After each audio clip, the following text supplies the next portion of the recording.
Bueno, Dios le bendiga una vez más. Yo estoy contento y feliz porque hoy nosotros vamos a comenzar una serie de clases que tiene que ver con la historia de avivamiento en la iglesia. Aleluya. Oh, que me gustaría comenzar con dejarles saber que aunque ha visto muchos movimientos de Dios durante los siglos de la historia de la iglesia, por falta de tiempo que vamos a experimentar, nosotros nos vamos a enfocar solamente en los avivamientos mayores que han sucedido durante los 1700, 1800, 1900 y de 2000 para adelante, ¿ok? Y en la primera serie de clases, nosotros específicamente nos vamos a enfocar en los avivamientos que ocurrieron durante el siglo XVIII, ¿okay? Que el siglo XVIII viene siendo los 1700. So vamos a mirar en particular 3 diferentes avivamientos en las próximas 3 clases que vamos a tener, ¿okay? Esa va a ser la primera serie. En otro tiempo vamos a tener que buscar el momento para seguir en los otros siglos, ¿okay? El primer avivamiento que vamos a mirar, vamos a aprender acerca de, se conoce como el avivamiento de Zinzendorf y los moravos. Zinzendorf y los moravos. Esto sucedió en el año 1727 hasta los 1800, ¿ok? Este es el primer avivamiento grande o mayor que sucedió en los 1700, ¿ok? El segundo avivamiento, y la persona que tú ves aquí, yo estoy poniendo la cara de las personas que también estaba al frente o los personajes mayores o claves para ese avivamiento. Estamos viendo a alguien que se llama Nicholas Ludwig von Zinzendorf, ¿ok? No se preocupe, vamos a hablar de él después, ¿ok? All right. El segundo avivamiento se conoce como el primer gran despertar en América. ¿Okay? Esto comenzó en el 1726 hasta 1750. La razón que no lo tengo primero, aunque comienza un año anterior, es porque lo que sucede en este avivamiento en verdad fue muy impactado por lo que sucedió en el avivamiento con Zinzendorf y los moravos. ¿Okay? Aquí arriba vemos 2 fotos, ¿ok? Vemos en la izquierda a alguien que se llamaba George Whitefield, ¿ok? George Whitefield. Y en la derecha tenemos el que se llama Jonathan Edwards. Estos fueron 2 personajes clave para el avivamiento del primer gran despertar en América. The First Great Awakening. All right? Y el tercero se conoce como el avivamiento evangélico, wesleyana o metodista. Okay. Esto lo vemos en el año 1738 hasta 1791. Right, este avivamiento que ocurrió aquí. La persona que usted ve, ese hombre guapo, pero si lo tuviera de frente, fuera bien pequeño. Para la gente pequeña como que tienen más fuego, no sé lo que pasa ahí. Es Juan Wesley, o John Wesley, Juan Wesley, ¿ok? Y ese avivamiento evangélico, wesleyana o metodista, ¿okay? Se puede llamar de diferentes formas. Glory to God. Ok, antes de entrar, ¿alguien tiene alguna pregunta o comentario desde ahora? All right. We anxious to go in? Yes. All right, Yes. let's do this. Yo no sé si yo voy a poder terminar esta clase hoy. I hope I can, but if I don't, then I don't know, we'll find a way. Vamos a buscar la forma. All right. Yo quiero hablarle a ustedes acerca de las condiciones que llevaron o que existían antes del primer avivamiento que vamos a aprender. Las condiciones antes del avivamiento del 1727, ¿ok? Donde la persona Nicholas Ludwig von Zinzendorf estaba al frente de eso. No se preocupe, si va a estar escrito, lo van a poder escribir también. All right? Si nosotros miramos a la iglesia, La historia de la iglesia comienza en verdad en el día de Pentecostés, ¿ok? Durante el primer siglo. Y durante ese tiempo sabemos que Jesús dijo que Él iba a edificar su iglesia sobre esta roca y que la puerta del infierno no iba a prevalecer en contra de ella. Y después dijo a los discípulos y a los otros que lo estaban siguiendo: esperen aquí en Jerusalén hasta que reciban poder, y después cuando venga el Espíritu Santo sobre vosotros van a recibir poder. Ese grupo que se mantuvo orando era un grupo de 120 personas, y ellos recibieron el bautismo, la llenura, el fuego, el poder del Espíritu Santo el día de Pentecostés. Después de eso, la iglesia comenzó a incrementar y a crecer de manera increíble. Se comenzó a multiplicar en maneras fuertes por el poder, por la pureza y también por la presencia que había en esa primera iglesia. ¿Ok? Ahora, algo que es importante saber. Cuando la iglesia comenzó, era una iglesia poderosa, pura, ¿okay? Con presencia de Dios, con mucho amor. Había mucha libertad del Espíritu. Pero no significa que era perfecta.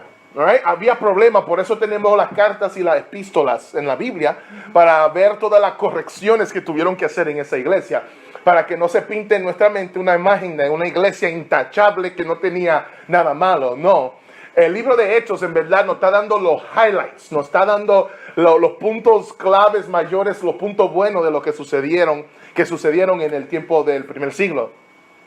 Cuando pasaron los años, nosotros llegamos a los 300, ¿okay? Se levantó un hombre llamado Constantino. Constantino tuvo una visión que lo hizo a él convertirse al cristianismo. Pero cuando él se convirtió, no se dejó discipular, no se dejó enseñar. Él comenzó a unir muchas prácticas del imperio romano. Y de ahí comenzamos a ver la iglesia coger un turno, o turn, un torno, una vuelta mala. Se comienza a mezclar mucho el paganismo del imperio romano, la política del imperio romano, las tradiciones del imperio romano. Se comienza a divorciar el cristianismo de sus raíces judías. Y cuando esto comenzó a pasar, comenzó a venir corrupción en la iglesia. Con la desconexión con las raíces judías, con el matrimonio o la conexión del paganismo del imperio romano, con la corrupción política y financiera y de posiciones, la iglesia comenzó a bajar, comenzó a disminuir, comenzó a corromperse, comenzó a ponerse no como Cristo lo quería. Pero aún durante estos tiempos, nosotros vemos que había grupos o personas que se levantaban en contra de esta corrupción de la iglesia. Nosotros llegamos a conocer de 3 personas en particular, aunque había mucho, ¿ok? Lo único que no tengo tiempo de hablar de todos. Pero yo les voy a decir de 3 personas clave que fueron instrumentos a traer la iglesia para atrás a sus raíces bíblicas. El primer hombre se llamaba John Wycliffe, ¿okay? El segundo hombre se llamaba John Huss. Y el tercer hombre se llamaba Martín Lutero, ¿okay? John Wycliffe, John Huss y Martín Lutero, ¿okay? Vamos a hablar un poco de cada uno de ellos para que puedan ver que aunque la iglesia romana católica comenzó a corromper muchos de los principios del cristianismo puro, había movimientos y personas que se levantaron en contra de esas corrupciones. Esta gente eran católicos romanos también. Ellos no estaban tratando de formar una diferente iglesia. Ellos querían una reforma dentro de la iglesia católica romana. All right? Tampoco no es que la gente católica o las personas que están en el catolicismo están perdidos completamente, right? Pero sí tenemos que decir la verdad, es mucha corrupción que entró por el paganismo, por tradiciones, por todo lo que mencioné anteriormente. Vamos a hablar un poco de estas 3 personas brevemente. Primero, déjame decir un chin de John Wycliffe, ¿okay? Si ven ahí, nació en 1330. que murió en 1384. John Wycliffe era un erudito, teólogo, profesor y un traductor de la Biblia y un reformador. Él es conocido como la estrella de la mañana de la Reforma, porque él tradució la Biblia del latín a inglés para que el pueblo común pudiera entender y recibir la Biblia y la palabra de Dios en su propio lenguaje. Cuando estamos en estos tiempos, el lenguaje del Imperio Romano era el latín. Por eso mucha de la gente podían entender la Biblia en su lenguaje. Pero con el tiempo y mientras el evangelio se esparcía por el mundo, los lenguajes cambiaban, obviamente. Pero la Iglesia Católica Romana no quería traducir la Biblia en latín a los lenguajes comunes del pueblo.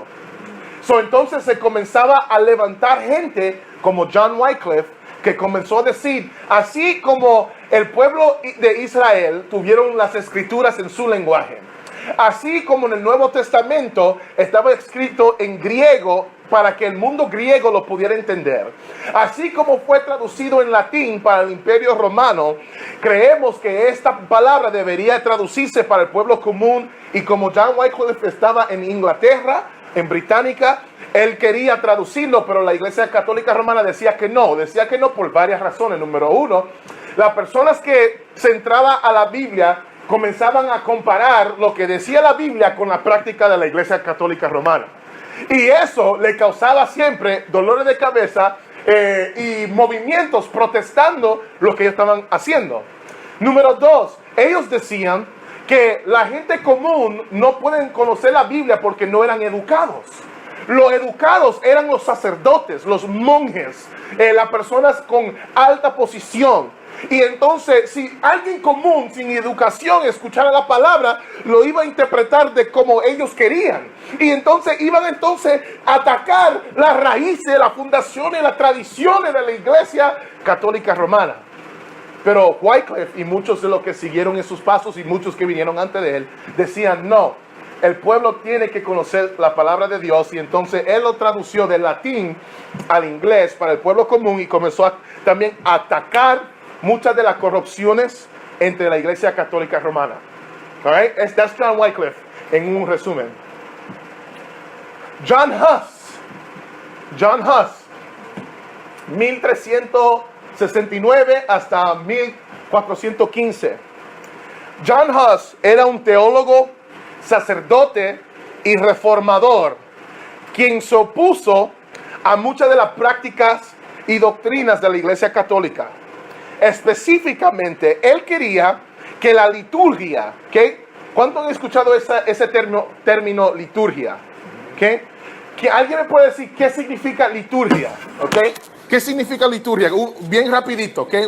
No se preocupen, ¿qué piensan? Bueno, para mí liturgia es como la entrada antes de entrar en detalle. Ok, all right. ¿Alguien más? Un pensamiento de qué es liturgia, ¿okay? Porque este hombre estaba atacando, ¿okay? La liturgia de la Iglesia Católica Romana. Yo creo que liturgia es la manera de cómo hacer las cosas. Ok, manera de cómo hacer las cosas. You want to add to that? Way they worship in the church. La manera que adoraban. Good. Ok. Liturgia tiene que ver con la manera de adorar a Dios. Tiene que ver con el programa. Cómo se estructura la adoración y el programa dentro de una organización religiosa. John Huss atacaba la liturgia y quería que la liturgia se pudiera hacer en el lenguaje de su pueblo, que eran el pueblo the Czech Republic, ¿ok? Para celebrarlo en su lenguaje común. También él quería que el pueblo pudiera tomar ellos mismos la Santa Cena o la comunión. También él quería eliminar la práctica de que los sacerdotes no se podían casar, ¿ok? Él quería que los sacerdotes se pudieran casar. Sabemos que en la Iglesia Católica Romana los sacerdotes no se pueden casar, pero sabemos que es una doctrina que la Biblia misma dice que es una doctrina diabólica. ¿Ok? Eso es lo que dice la Biblia. También él quería y atacaba las indulgencias que la Iglesia Católica Romana tenía. Ustedes saben qué es una indulgencia en indulgence. The indulgences. ¿Alguien sabe lo que es eso? Okay. Rápido. ¿Quién sabe? Si no sabe, no se preocupe, yo le voy a decir como quiera, pero y quiero saber. ¿Alguien quiere tratar de ver? La palabra en sí yo no sé qué significa así exactamente, pero yo sé que la indulgencia era como que ellos compraban el perdón, la salvación. Exacto, ahí mismo es. Perfecto. El instituto lo está haciendo bien, Ok. So, él atacaba el uso de indulgencias en la Iglesia Católica Romana. Ellos tenían la práctica de que si tú dabas cierta cantidad de dinero o se hacías ciertas acciones o prácticas, tú podías garantizar tu lugar en el cielo, podías adquirir el perdón de Dios y aún podías hasta ayudar a una familiar a salir del purgatorio, ¿ok? Para entrar al cielo. Que también John Huss atacó la idea de purgatorio. ¿Ok? So, este era John Huss. Y déjame decirle algo de John Huss. Él fue quemado en la hoguera. ¿Ok? Burned at the stake. Él fue quemado por sus creencias y por su oposición. Pero John Huss profetizó que en 100 años después de su muerte, Dios iba a levantar a alguien que la Iglesia Católica Romana no iba a poder silenciar ni tampoco matar. Quiero dejarles saber quién ustedes piensan es ese hombre que se levantó 100 años después. Martín Lutero. ¡Hey! 1483 hasta 1546. ¿Okay? Martín Lutero era un profesor, un sacerdote, monje y un reformador, quien protestó en contra de muchas de las corrupciones dentro de la Iglesia Católica Romana, especialmente la venta de indulgencias. ¿Ok? Él es conocido por encender la reforma protestante con un documento que nosotros llamamos el documento de la 95 tesis. ¿Ok? Él estaba viendo en su tiempo, la Iglesia Católica Romana quería levantar fondos para poder estructurar y construir la St. Peter's Basilica, la Basílica de San Pedro. Y para hacer eso, lo que algunos dieron la idea es, vamos a vender aún más indulgencias para las personas. Y había un hombre que comenzaba a andar por todo el pueblo y especialmente en Alemania diciendo, lo voy a decir en inglés y después lo voy a traducir en español. When the coin in the coffer rings, the soul from purgatory springs. Él promovía las indulgencias, el perdón de pecados con dinero, con decir esto: cuando la moneda en la caja suene, el alma del purgatorio se va a levantar, ¿ok? O se va a ir, o se va a desatar, ¿ok? Entonces él escribió 95 tesis diciendo por qué la práctica de la indulgencia era antibíblico y muchas otras prácticas de la Iglesia Católica Romana. Ellos trataron en varias ocasiones de atraparlo, pero no pudieron. Trataron de silenciarlo, pero no pudieron. Trataron de matarlo, pero no pudieron. Esta reforma comenzó en el año 1517, octubre 31, 1517. Recuerda que John Huss murió en 1415. 102 años después de su muerte, se cumplió la profecía de lo que él dijo con Martin Luther. Y de aquí es que recibimos la rama del cristianismo que conocemos como los protestantes. ¿Ok? Primero la iglesia era una. ¿Ok? Después esa iglesia se dividió en dos. La iglesia católica romana y la iglesia ortodoxa. All right?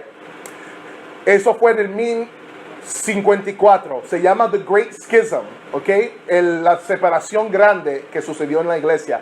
Donde los obispos de la iglesia en el este fueron separados de la iglesia de Roma en el oeste.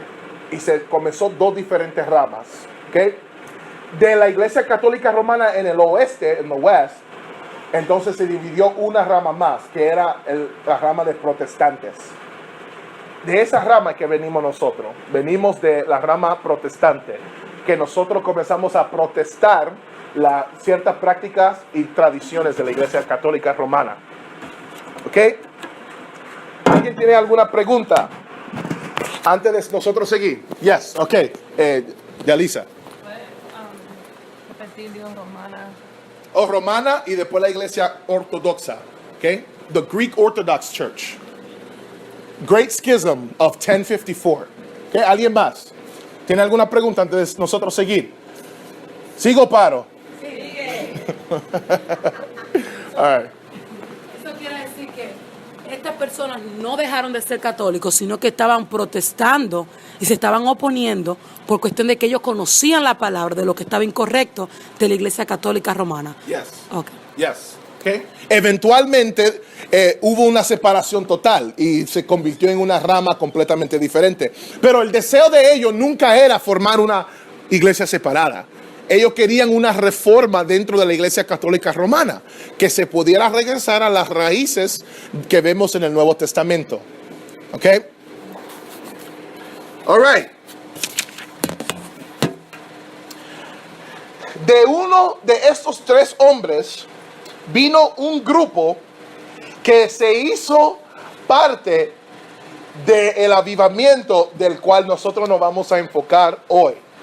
Le voy a dejar pensar, ¿quién ustedes creen que es las personas que influenciaron el avivamiento que vamos a hablar hoy? Digan, solamente... El que comía mucho cerdo, está gordito. El Martín Lutero. No, yo dije, de una de estas tres personas vino un pueblo que fueron los que comenzaron a ser parte del avivamiento que vamos a hablar hoy. ¿Quién ustedes creen que es la persona? Martín. El de medio, John Huss. Wycliffe. All right. La persona es John Huss.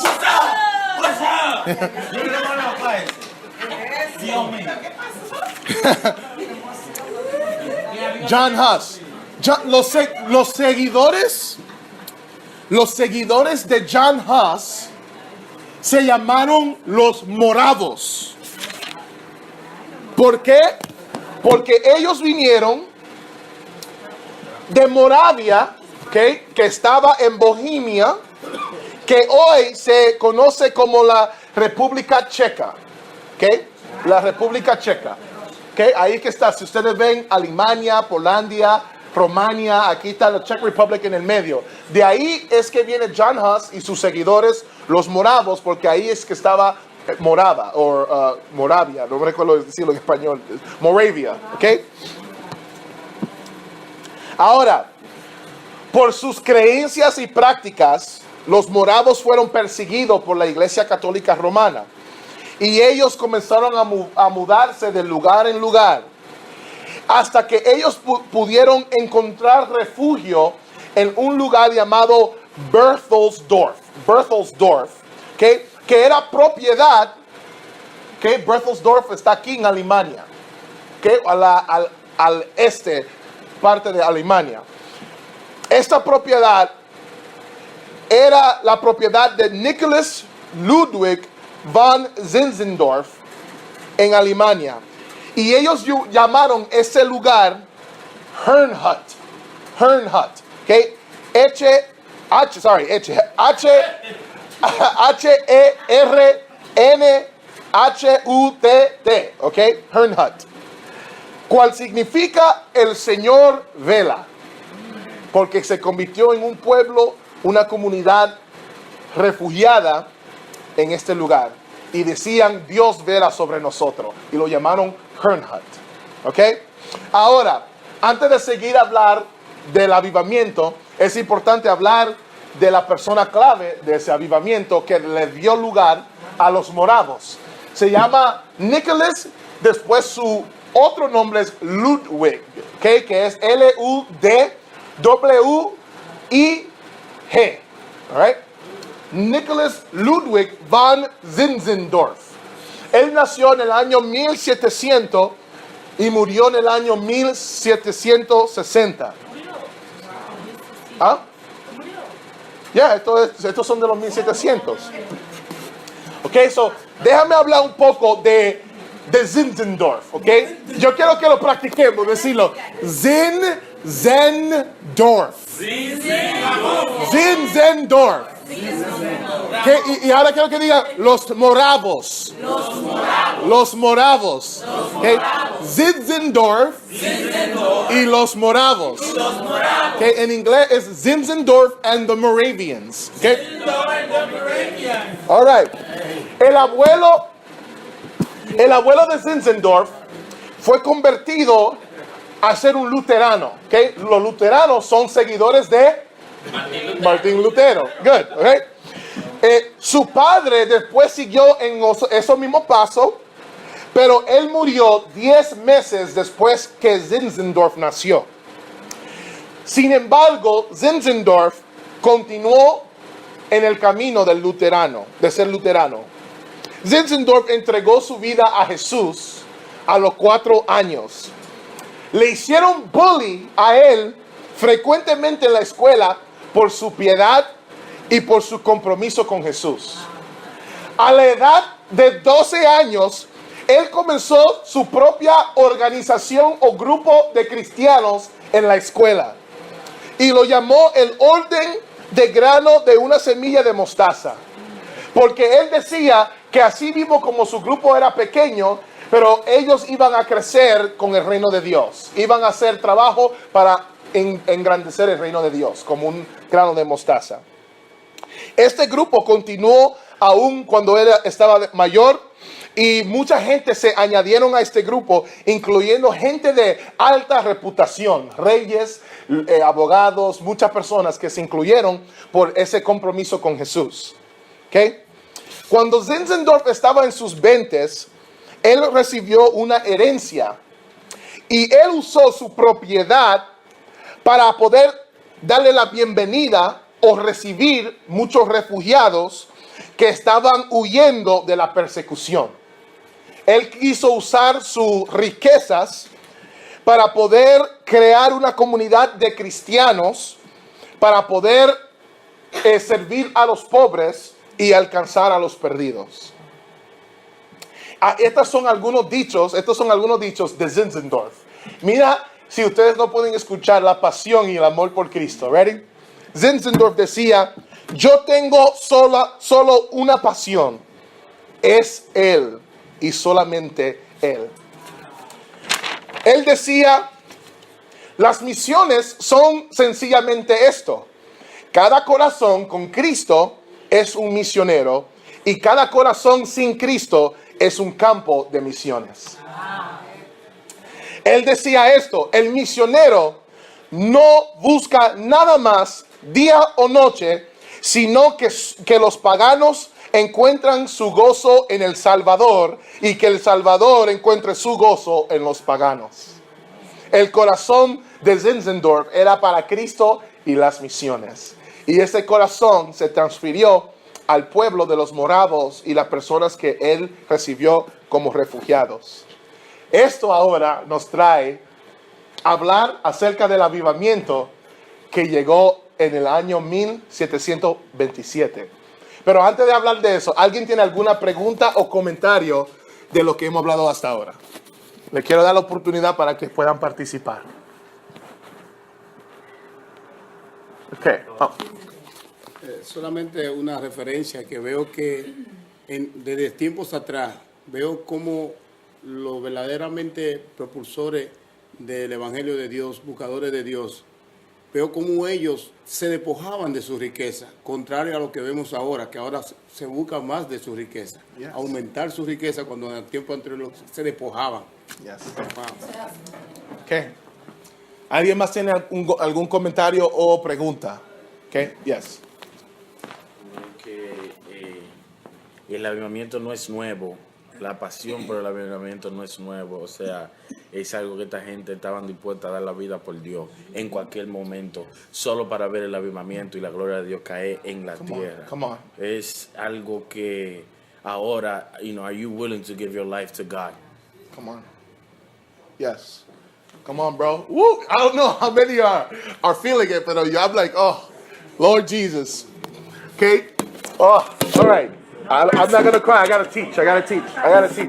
I can't enjoy the class. I already did. I already enjoyed it. All right. Quiero hablar de cuando llega el avivamiento.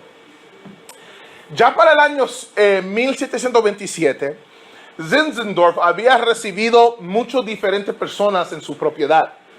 Él recibió los moravos, él recibió un grupo llamado los Anabautistas, okay, Anabaptists. Ana significa otra vez, que ellos creían que se debían bautizar de nuevo porque en la Iglesia Católica Romana se bautizaban cuando eran niños.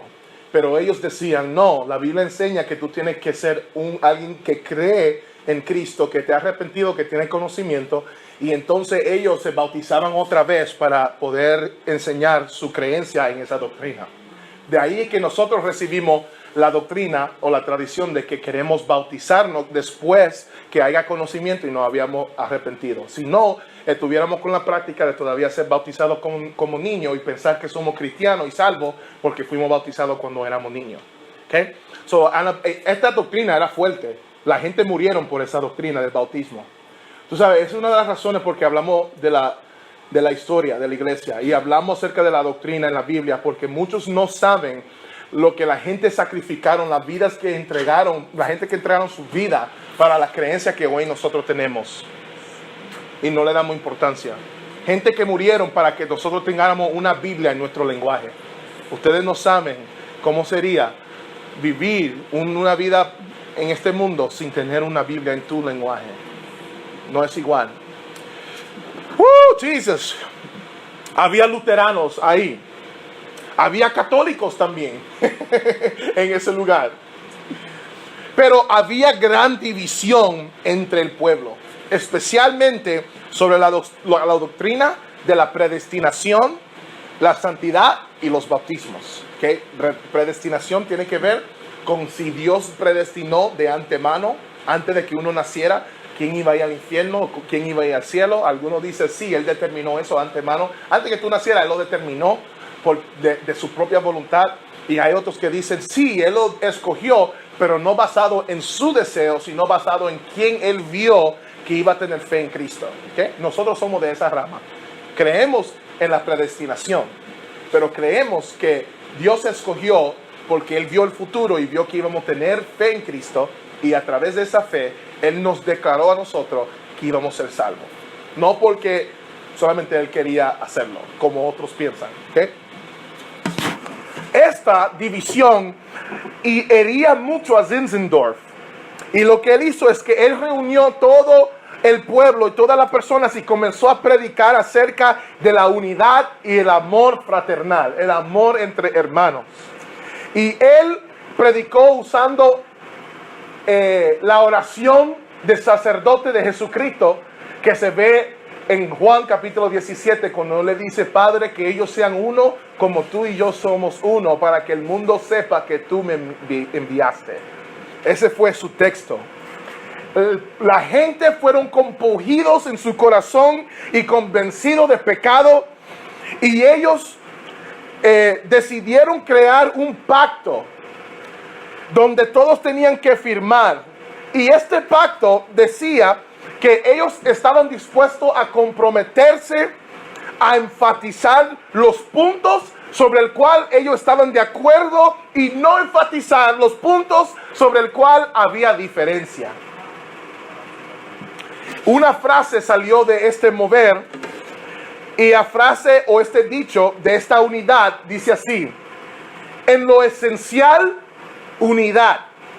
En las cosas que no son esenciales, libertad. Pero en todas cosas, amor. De ahí salió esa frase. La gente comenzaron a unirse para poder orar y adorar juntos. Y el día 13 de agosto del 1727, durante un servicio que estaban haciendo la Santa Cena, el Espíritu Santo fue derramado sobre todo el pueblo en Herrnhut. Esta es una descripción de lo que sucedió ese día. Vimos la mano de Dios y sus maravillas, y todos estábamos bajo la nube de nuestros padres bautizados con el Espíritu. El Espíritu Santo vino sobre nosotros, y en aquellos días sucedieron grandes señales y prodigios en medio de nosotros. A partir de ese momento, apenas pasaba un día sin ver su trabajo todopoderoso entre nosotros. Un gran hambre por la palabra de Dios tomó posesión de nosotros, por lo que tuvimos que tener 3 servicios al día, a las 5 y 7:30 de la mañana y a las 9 de la noche. Todos deseaban sobre todo lo demás que el Espíritu Santo pudiera tener el control total. El amor propio y el egoísmo, así como también toda desobediencia, desaparecieron, y un abrumador torrente de gracia nos arrastró a todos al gran océano del amor divino. 2 semanas después de este derramamiento del Espíritu Santo, los moravos comenzaron una cadena de oración de 24 horas. En otra palabra, una persona se iba a dedicar cada hora en un día de 24 horas a la oración y la intercesión. Primero comenzó con 24 personas, 12 hombres, 12 mujeres, o 24 hombres, 24 mujeres. Después creció a 77 personas, hasta que entonces después todo el pueblo lo estaba haciendo. Y el propósito de esta cadena de oración es que el fuego en el altar se mantuviera ardiendo. Y esta cadena de oración de 24 horas duró 100 años sin ser rota. 100 años. Durante este tiempo de oración se explotó en las misiones dentro de la comunidad. Había 2 misioneros, de cual yo le quiero decir. Ellos habían escuchado de que había una isla donde el dueño de esa isla tenía esclavos que no conocían la palabra de Dios. Pero ese dueño odiaba a Dios y no quería que se predicara ni se mencionara el nombre de Dios en su isla. Cualquier persona que quería venir de misionero o de predicar o religión, él no lo permitía, y algunas veces lo perseguía o lo mataba. Los moravos escucharon esto, y durante este tiempo ellos decidieron: vamos a escoger quién está dispuesto a ir a esa isla a compartir las buenas nuevas. Pero para hacerlo tendrían que vender sus vidas como esclavos. Y se decidieron 2 jóvenes con amor por Dios a vender su vida, a entregar su vida y venderse como esclavos para que pudieran ser llevados a esa isla. Y cuando ellos estaban yendo de la orilla del mar, y los moravos y sus familiares lo estaban viendo, ellos gritaron esta frase: May the lamb who was slain receive the reward of his suffering. Que el cordero que fue inmolado reciba la recompensa de su sufrimiento. De así era el amor y el deseo y el fuego que tenían para las misiones, que estaban dispuestos a entregar su vida, no saber si iban a regresar, saber que iban a ser esclavos por el resto de su vida, porque no iban a poder regresar a una isla donde podían matarlo también. pero lo hicieron para que los esclavos pudieran escuchar las buenas nuevas de que Jesús salva. Eso eran los moravos. Le quiero decir una cita de Robert Morris en su libro God Generals, the Missionaries. Él dice, durante 50 años, los moravos difundieron el Evangelio de Cristo a través de las Indias occidentales sin ayuda de ninguna otra denominación. Establecieron misiones en St. Thomas, St. Croix, St. John's, Jamaica, Antigua, Barbados y St. Kitts. Habían bautizado 3,000 nuevos cristianos antes de que los misioneros de cualquier otra iglesia llegaran a las islas. Cercano al fin del siglo XVIII, justo cuando la primera sociedad misionera de la Europa protestante enviaba a su primer misionero, William Carey, los moravos tenían 1,000 misioneros que ya servían a Cristo en todo el mundo. A fines del siglo XIX, más de 2,200 misioneros moravos estaban en el campo misionero. Hoy los moravos aún envían misioneros a países donde la necesidad es mayor. Ese es el legado del pueblo que conocemos, los moravos, que fueron dirigidos por un hombre llamado Zinzendorf. Antes de seguir, me gustaría dejar espacio si hay preguntas o comentarios antes de terminar la última parte.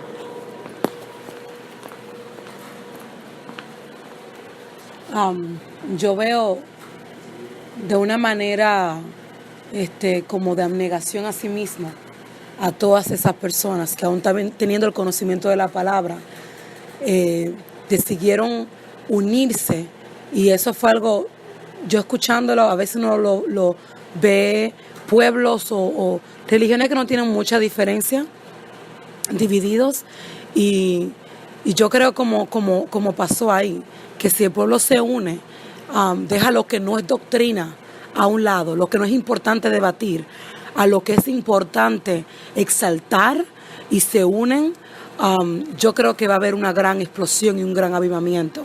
Eso es uno. Y cómo ellos, aún después de haber avivamiento, no se quedaron cómodos, sino que arremataron más con más cosas, con oración y con más unidad en todo esto.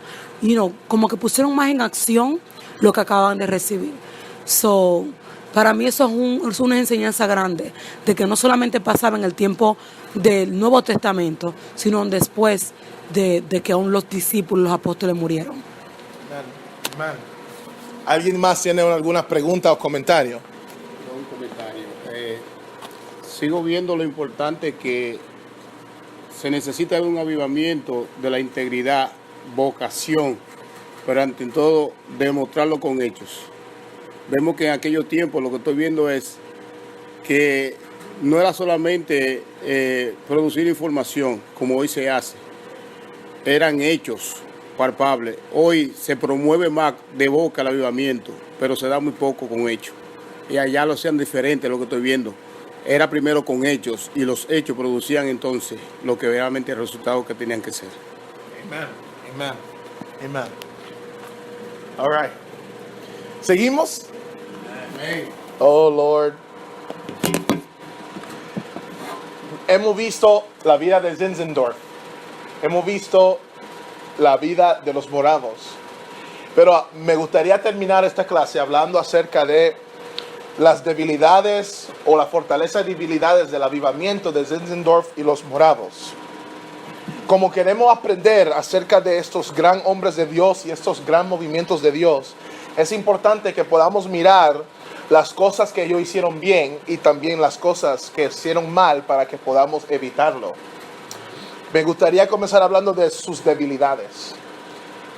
Número 1, basado en el pasaje en Hechos, donde el apóstol Matías fue escogido para reemplazar el apóstol Judas.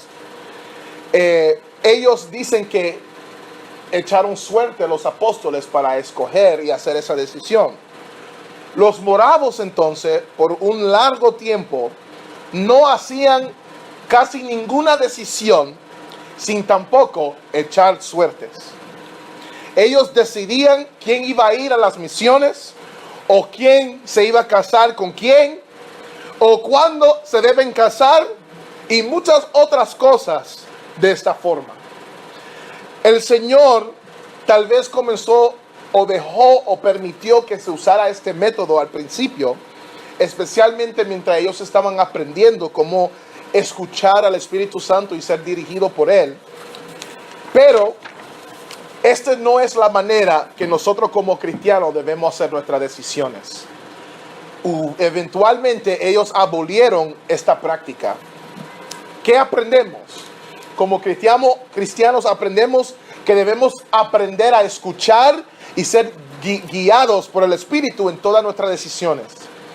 Dios tal vez permita que se use ciertos métodos al principio como excepciones, pero Él ha proveído su Espíritu y la palabra de Dios como nuestra norma.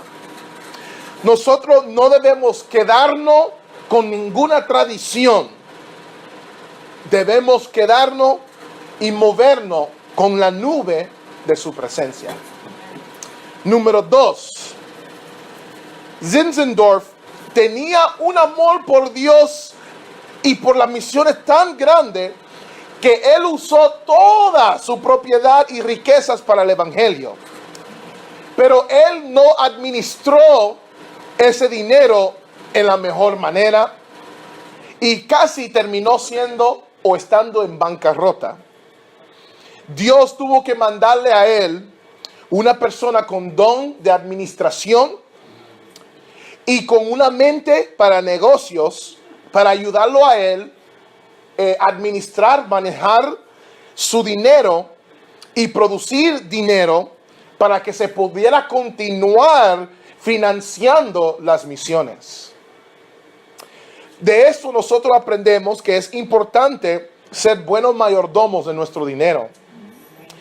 Aunque sea por una buena causa o un buen propósito, tenemos la responsabilidad de manejar y producir dinero para que podamos seguir continuando haciendo una bendición para el reino de Dios. Si vendemos todo, tal vez Dios llame a alguna persona a hacer eso, pero la norma debería ser que seamos cristianos que produzcan y que seamos mayordomos para que las finanzas estén continuamente ahí. ¿Ok? Debilidad número 3. De su deseo de agradar a Dios, en un punto de la vida de Zinzendorf, él tomó una escritura acerca de tener fe como un niño o ser como un niño a un extremo. Él comenzó a tener a personas literalmente comportarse como niños. Y durante este tiempo, personas trataron de corregirlo, pero él no escuchaba. Esto duró 4 años y casi destruyó lo que Dios estaba haciendo en su vida y en la vida del pueblo. Eventualmente, él escuchó el consejo y públicamente se arrepintió y públicamente pidió disculpa por haber desviado a la gente de la verdadera doctrina en Dios. Y Dios lo restauró y le restauró su ministerio. De esto nosotros podemos aprender que tenemos que tener cuidado de tomar un verso o una verdad a un extremo. Siempre debemos estar dispuestos a escuchar corrección y mantenernos humildes. Y debemos aprender de que si fallamos, podemos arrepentirnos y humillarnos y Dios estará ahí para restaurarnos. ¿Okay? Y la última debilidad es que de 12 hijos que Zinzendorf tuvo con su primera esposa, 9 de ellos murieron de varias enfermedades. El último que murió fue el último varón que él tenía vivo, que iba a heredar su riqueza, propiedades y poder heredar el movimiento que estaba haciendo Dios con los morados. Cuando este varón murió, su esposa quedó devastada por su muerte. Y cuando ella murió, Zinzendorf realizó que él había tenido que pasar más tiempo con ella durante los años, porque por muchas ocasiones la dejaba por años a la vez sola para que él pudiera hacer misiones. De esto aprendemos que nosotros, aún durante un gran movimiento de Dios, somos responsables ante de Dios a ser diligente, a amar y cuidar nuestras familias y tomar tiempo de nuestros schedules para ello. Ahora las fortalezas, y con esto termino. Ambos, Zinzendorf y los morados, estaban comprometidos con la persona de Jesucristo. Eso es algo que es una de sus fortalezas, y nosotros también, si queremos ver avivamiento, debemos ser comprometidos con la persona de Jesús. Número 2, ambos Zinzendorf y los morados tenían una mente enfocada en las misiones y en el cumplir la gran comisión. Es por esa razón que Dios le dio tanto y proveía tanto y le daba más de su espíritu y más de todo, porque sus mentes eran en alcanzar a las almas. Número 3, ambos Zinzendorf y los morados usaron todo su dinero y sus habilidades para promover el evangelio y apoyar a los misioneros. Es importante que lo que Dios nos dé a nosotros, talento, dinero, lo que sea, habilidades, conexiones, relaciones con personas, usemos todo lo que podamos para poder apoyar las misiones y a los misioneros. Ellos formaban negocios, formaban trabajos, y de lo que ganaban extra de esos negocios y trabajos, ese dinero no lo guardaban, lo mandaban a los misioneros que estaban en diferentes islas. Lo usaban para promover el evangelio. Número 4, fortaleza número 4. Ambos Zinzendorf y los morados eran serios acerca de guardar la unidad entre sus comunidades. Si queremos ver avivamiento, tenemos que ser serios y comprometidos a no dejar que nada nos divida, que nada traiga división entre nosotros. Tenemos que comprometernos en los esenciales estar unidos, en lo que no es esencial es dar libertad, pero que en todo los tratemos con amor. Amén. Número 5. Ambos Zinzendorf y los morados permanecieron firmes aun cuando estaban siendo perseguidos y defamados por gente que no entendían su pasión por Cristo, por la comunidad y por las misiones. Cuando la gente vea nuestro compromiso con Jesús y el nivel al cual nosotros lo amamos a Él y estamos dispuestos a sacrificar por Cristo, hay muchos que nos van a criticar, hay muchos que se van a levantar a perseguirnos, pero tenemos que mantenernos firmes y Dios nos dará la salida. Ambos, y esta es la última fortaleza, ambos Zinzendorf y los morados escogieron sus parejas basado en ministerio primero y en amor segundo. Mira, antes que Zinzendorf se casara con su primera esposa, cuando él primero se enamoró de una muchacha, pero cuando él se enteró que esa muchacha estaba enamorada de otro muchacho, de otra persona, él decidió apartarse de ella y esperar en Dios. Y cuando él decidió esperar, después de cierto tiempo, Dios permitió que conociera a una mujer que tenía la misma ideas, el mismo compromiso, la misma pasión para las misiones. Y se casó con ella y ellos fueron de una grande pareja de poder para el evangelio y en el avivamiento. Escogieron ministerio primero, amor segundo, para decidir con quién se deben casar. Llegamos a la conclusión. Disculpa de no puedo tomar una parte ahora porque ya el tiempo se me ha acabado. Conclusión. Ese avivamiento nos enseña como un hombre Y una comunidad puede impactar el mundo entero cuando son llenos del Espíritu Santo y empoderados por Él. Cuando el pueblo se arrepintió de sus pecados, se unieron y fueron unidos y se dedicaron a la oración, el poder de Dios fue desatado para todo el mundo. Este avivamiento impacta los avivamientos del cual vamos a aprender en la próxima clase. Amén.